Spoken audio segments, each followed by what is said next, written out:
Now, if someone, is walking around killing people, feel free to have a moral judgment about that person, but not just simply because they have views that are different than you. And so, um, I wouldn't want to sugarcoat it and say it's easy. I've met a lot of people who have woken up. I've talked to a lot of people throughout their process, and it's never easy. It's hard, but it's so worth it. Your mind is the one thing that you truly have. And if you have been indoctrinated and programmed, you don't actually have your mind. And getting it back is hard. It's depressing, and it requires a lot of work to rebuild it. But again, seek people out in person, talk to them face to face.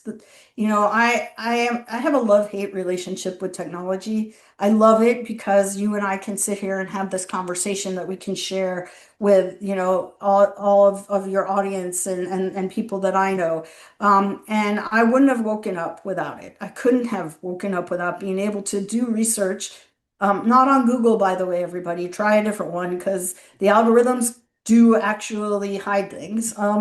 But I wouldn't have been able to wake up. But I also think that it's so much easier to hate someone through a screen than it is to sit in front of them and, see their humanness. And so make sure you don't try to go through it without talking to people who might think similarly to you. Go and not everyone you meet is going to be your cup of tea, just like not everyone on the same side that you used to be on was your cup of tea.